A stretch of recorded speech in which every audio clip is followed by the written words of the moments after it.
Hi all be perfect member. तर जसं की मी म्हटलं होतं, तुम्ही जर माझा पहिला व्हिडिओ पाहिला असेल यूट्यूबवरती, जर पाहिलं नसेल तर जाऊन पहा. आपण एक व्हिडिओची सिरीज घेऊन येत आहोत जे की तुम्हाला तुमच्या स्वप्नामधले जॉब मिळवण्यासाठी 100% युजफुल होते. तर ते जॉब कशा पद्धतीने मिळवावेत तर त्यासाठी आपण प्रयत्न करत आहोत आणि त्यासाठी मी तुम्हाला जेवढी काही रिक्वायर्ड इन्फॉर्मेशन आहे, जेवढी काही माहिती आहे तो मी सांगण्याचा प्रयत्न करतोय.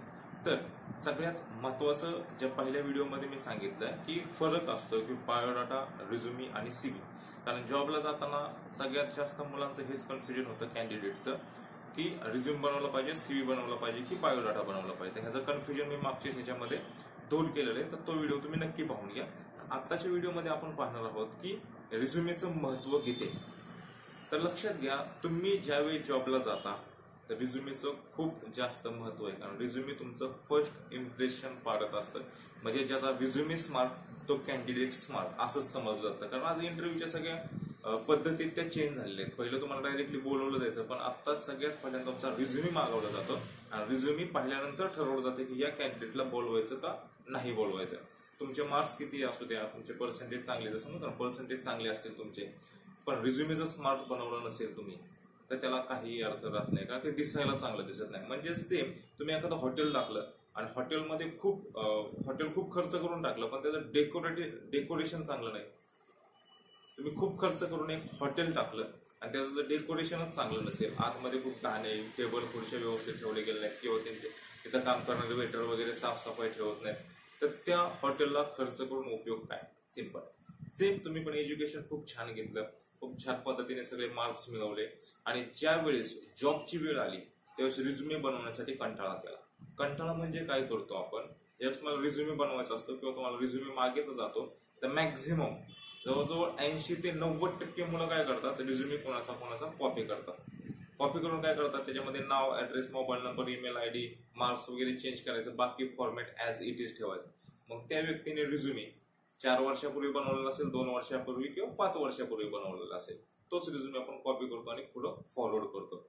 इंटरव्ह्यू घेणारे लोक हुशार असतात, लक्षात घ्या. असं पण नाही की तुम्ही त्यांना वेडे बनवू आणि ते लगेच वेडे बनतील, असं पण नाही. त्यांना सगळ्या गोष्टी माहित असतात, कोणाचा रिझ्युमे कॉपी आहे, कोणी खरंच लक्ष देऊन केलेलं आहे किंवा कोणी किती रिझ्युमला महत्व दिलेलं आहे, लगेच समजतं. त्यामुळे इथून पुढे रिझ्युमे कॉपी करू नका, स्वतःच रिझ्युम बनवा. रिझ्युम मध्ये असणाऱ्या सगळ्या गोष्टी ह्या स्वतः त्याच्यामध्ये तुम्ही ऍड करा. आता रिझ्युमी मध्ये काय गोष्टी ऍड केल्या पाहिजे. पहिली गोष्ट तर कॉपी करायचा नाही, स्वतःचा रिझ्युमी स्वतः बनवायचा. रिझ्युम मध्ये सगळ्यात महत्वाचं असतं टायटल. तुम्ही टायटल टाकता रिझ्युमी, त्याच्या खाली अंडरलाईन करायची, म्हणजे ते फ्लॅश होऊन जातं, व्यवस्थित दिसून जातं. त्यानंतरचा जो ऑब्जेक्टिव्ह आहे, तिथं मुलं काय करतात, ऑब्जेक्टिव्ह मॅक्झिमम कॉपी करतात आणि कॉपी केल्यामुळे ते वाचत नाहीत आणि वाचलं नसल्यामुळे ऑब्जेक्टिव्ह खूप महत्वाचं आहे. पण ऑब्जेक्टिव्ह मध्ये आपण काय लिहितो, दुसऱ्या कोणाच तरी ऑब्जेक्टिव्ह म्हणजे उद्देश उचलून घेतो आणि तशा पद्धतीनेच हे करत असतो. म्हणजे इंटरव्ह्यू मध्ये आपल्याला विचारलं जातं की ऑब्जेक्टिव्ह मध्ये काय लिहिलंय किंवा तुझा ऑब्जेक्टिव्ह काय, त्यावेळेस आपण ब्लँक होऊन जातो. ऑब्जेक्टिव्ह काय टाकलेलं असतो आपल्यालाच माहित असतं. त्यामुळे तुम्हीच ऑब्जेक्टिव्ह लिहा त्याच्यामध्ये. ऑब्जेक्टिव्ह इन सेन्स काय की त्या कंपनीमध्ये येण्याचा तुमचा ऑब्जेक्टिव्ह काय आहे हा असतो.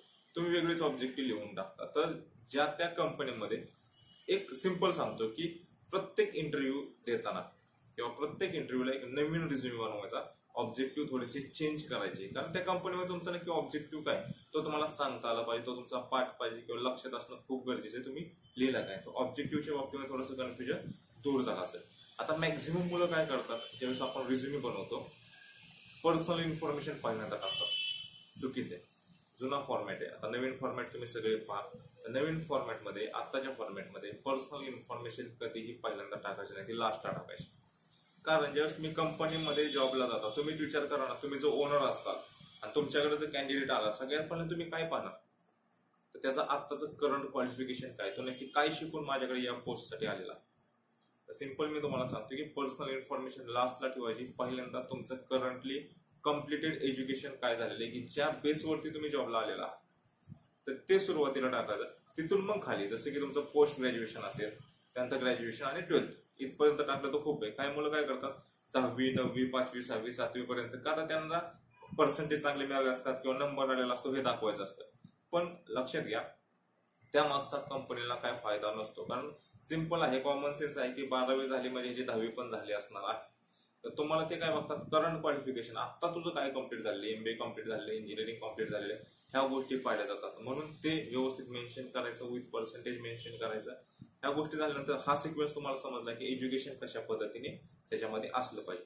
एज्युकेशन हे लिहिल्यानंतर आता एज्युकेशन मध्ये कसं होतं की क्वालिफिकेशन आणि एज्युकेशन मला कन्फ्युजन होतं. काही जण एज्युकेशन टाकतात, काही जण क्वालिफिकेशन टाकतात. तर एज्युकेशन हा क्वालिफिकेशनचा एक भाग आहे, लक्षात घ्या. तर तुम्ही क्वालिफिकेशन मध्ये 2 कॅटेगरी करू शकता, एज्युकेशनल क्वालिफिकेशन आणि खाली टाकू शकता ऍडिशनल किंवा अकॅडमिक क्वालिफिकेशन. मग एज्युकेशनल क्वालिफिकेशन मध्ये तुमचं BA, BCom, इंजिनिअरिंग, MBA जे काही झालं असेल ते तुम्ही मेन्शन करायचं. आणि खाली जे ऍडिशनल क्वालिफिकेशन आहे त्याच्यामध्ये तुमचे क्रॅश कोर्सेस असतील, कम्प्युटर कोर्सेस असतील, त्या सगळ्या गोष्टी टाकायच्या. त्यानंतर पुढचा पार्ट येतो की तुमच्या हॉबीज वरती पण मी एक व्हिडिओ बनवणार आहे. ह्याच्यानंतरचा नेक्स्ट व्हिडिओ माझा मला वाटतं हॉबीज वरतीच असेल, कारण हॉबीज खूप मॅटर करतात. की तो तुम्हाला लिहिण्यामध्ये पण इंटरेस्ट असतो की हॉबी काय लिहिल्या पाहिजेत, आणि जो वाचणार आहे त्याला पण आवड असते की हॉबी कशा पद्धतीने लिहिलेल्या आहेत. आणि हॉबीवरती ठरते की समोरचा माणूस कसा आहे. हॉबी म्हणजे काय, छंद म्हणजे काय, तुम्हाला डेली बेसिसवरती काय करायला आवडतं. मग मॅक्झिमम हॉबीज मध्ये आपण काय लिहितो, रिडिंग बुक, स्विमिंग, ट्रॅव्हलिंग वगैरे वगैरे, हे आपले कॉमन ठरले, ड्रॉइंग्स. तर सिंपल मी तुम्हाला सांगतो की या गोष्टी कंपनीसाठी काय फायद्याचे आहेत हे पाहिलं जातं. तर मला सांगा, तुम्ही स्विमिंग करता, तुमच्या हेल्थसाठी चांगले, गुड आहे, पण नक्की रोज करता का, डेली बेसिसवरती करता का, तुमचा तो छंद आहे का, ह्या गोष्टी. कारण वर्षातून एकदा तुम्ही स्विमिंगला गेला, टाकलं माझं हॉबी स्विमिंग आहे, त्याच्यावरती जर तुम्हाला क्वेश्चन विचारले गेले तर ते पण सांगता आले पाहिजे. रिडिंग बुक, बरेच जण टाकतात की रिडिंग बुक एक इम्प्रेशन पडावं, अभ्यासू वाटावं म्हणून आपण रिडिंग बुक टाकतो, चुकीचं आहे. जर तुम्ही वाचत असाल तरच टाका. कारण तिथं जर विचारलं कोणतं पुस्तक वाचता, कोणत्या प्रकारचं वाचता, कोणता लेखक आवडीचा आहे, त्यातला कोणता विषय तुम्हाला आवडला, सांगता येणं खूप गरजेचं आहे. तिथं आपण ब्लँक होऊन जातो, मग लगेच समजून जातं की हा व्यक्ती खोटं बोललेला आहे. त्यामुळे हॉबीज मध्ये तुम्हाला सांगतो, पुढचा व्हिडिओ माझा हॉबीज वरती असेल की हॉबीज आपण कशा पद्धतीने मेन्शन केले. हॉबीज मध्ये पण 2 प्रकार येतात, ते प्रकार काय नेक्स्ट व्हिडिओची तुम्हाला वाट पाहावी लागेल. तो हॉबीज झाला. हॉबीज नंतर अचिव्हमेंट लिहिताना मी जसं म्हटलं, तुम्ही पहिली, दुसरी, तिसरी इथपासूनचे अचिव्हमेंट लिहू नका. आता करंटली तुमचे अचिव्हमेंट काय, तुम्हाला कुठलं पारितोषिक मिळालेलं आहे, जसं म्हणलं पुरस्कार कुठले मिळाले असेल, अवॉर्ड, रिवॉर्ड तुम्हाला, जसे की तुमच्या गेमिंग मध्ये असेल, तुमच्या प्रेझेंटेशन मध्ये असेल, याच्यामध्ये जर कोणते अवॉर्ड किंवा रिवॉर्ड मिळाले असेल तुम्ही तिथं लिहू शकता. पण 2 ते 3 किंवा 1 ते 2च अचिव्हमेंट तुम्ही लिहिले पाहिजे. त्या अचिव्हमेंटचा एवढा मोठा पॅराग्राफ असतो की रिझ्युमीचा पेजेस वाढत जातात. रिझ्युमीचे पेजेस वाढले नाहीत पाहिजे. रिझ्युमी आयडल 2च पेजेसचा असला पाहिजे, 2च पेजेसचा स्मार्ट असतो. कारण एवढ्या सगळ्यांचे रिझ्युमी आलेले असतात, त्या सगळ्यांचे रिझ्युमी वाचणं त्या इंटरव्ह्यूवरला पॉसिबल नसतात. ते एक गोष्ट झाली. अचिव्हमेंट तुम्ही 2 लिहा. त्यानंतर ज्यावेळेस तुम्ही सेकंड पेजवरती येता त्यावेळेस तुम्ही तुमची पर्सनल इन्फॉर्मेशन लिहू शकता. पर्सनल इन्फॉर्मेशन मध्ये पण काय काय टाकलं पाहिजे, कशा पद्धतीने टाकलं पाहिजे ते पण मी तुम्हाला थोडक्यात सांगेन. पण आत्ताच त्या व्हिडिओमध्ये मी सांगायला लागलो की पर्सनल इन्फॉर्मेशन रिझ्यूम मध्ये कशी टाकायची, ते जर मी सांगत बसतो तर व्हिडिओ खूप लेंथी होईल. आता फक्त मी फॉर्मॅट समजून सांगतोय की रिझ्यूमचा फॉर्मॅट कशा पद्धतीने असला पाहिजे. तर तुम्ही ज्यावेळेस पर्सनल इन्फॉर्मेशन टाकता ती पर्सनल इन्फॉर्मेशन पण जास्त नसली पाहिजे. त्याच्यामध्ये पण काय काय टाकलं पाहिजे ते पण मी तुम्हाला सांगतो. तुमचं नाव, ठीक आहे. आता नावामध्ये पण हा कन्फ्युजन होते की आडनावाने सुरुवात करावी का नावाने सुरुवात करावी. जर तुम्ही प्रायव्हेट कंपनीमध्ये अप्लाय करत असाल तर नावाने सुरुवात करा. नावाच्या पुढे थोडीशी ग्रेटिंग यूज करायला शिका. हा मी फॉर्मॅट तुम्हाला व्यवस्थित समजून सांगेन. तर पर्सनल इन्फॉर्मेशन तुमची झाल्यानंतर खाली मग तुम्ही लास्टला टाकू शकता युअर सिन्सिअरली, युअर फेथफुली, आणि एका बाजूला तुमची इंटरव्ह्यूची डेट असणं खूप गरजेचं आहे. आणि ती डेट प्रिंटेड नसली तरी तुम्ही हाताने लिहू शकता. आणि रिझ्युमी देण्याच्या वेळेस काय होतं की मुलं रिझ्युमीवरती साईन करत नाही, आहे असं रिझ्युम देतात, साईनचा कॉलम ब्लँक असतो. तर चुकीचं हे, तुम्ही त्याच्यावरती साईन करा आणि तो साईन करूनच रिझ्युमी तुमचा पुढं फॉरवर्ड करा. तर ह्याच्यावरती ज्यावेळेस टायटल येतं रिझ्युमी, जसे म्हणले की ते सांगायचं राहून गेलं, ज्यावेळेस टायटल येतं तर त्या टायटलच्याच उजव्या बाजूला लेफ्ट साईड राईट साईड तुम्ही ऍझ्युम करून घ्या, तुमच्या उजव्या बाजूला तुमचा कॉन्टॅक्ट नंबर आला पाहिजे आणि डाव्या बाजूला तुमचा मेल आयडी सगळ्यात पहिल्यांदा दिसला पाहिजे. कारण तुम्हाला आता सगळे जे कॉन्टॅक्ट करते कंपनी तर मेल आयडी वरती किंवा तुमच्या फोनवरती कॉन्टॅक्ट करत असते. तर हा रिझ्युमीचा आयडियल फॉर्मॅट आहे. आय होप हा व्हिडिओ तुम्हाला आवडला असेल. तर याच पद्धतीने तुम्ही तुमचा स्मार्ट रिझ्युमी बनवा आणि स्मार्ट जॉब मिळवा जो तुमचा ड्रीम जॉब असेल. तर इथून पुढचे पण व्हिडिओ तुम्ही पाहत राहा. आता मी पुढच्या व्हिडिओमध्ये तुम्हाला सांगेन की हॉबीज कशा पद्धतीने मेन्शन केल्या पाहिजेत आणि कोणत्या मेन्शन केल्या पाहिजेत, त्याचं महत्त्व किती आहे जॉबमध्ये. आणि दुसरी गोष्ट की पर्सनल इन्फॉर्मेशन रिझ्युमीमध्ये कशी ॲड केली पाहिजे. तर नेक्स्ट व्हिडिओमध्ये आपण या 2 गोष्टी बघणार आहोत. तर ही व्हिडिओची सिरीज अशीच चालू राहील.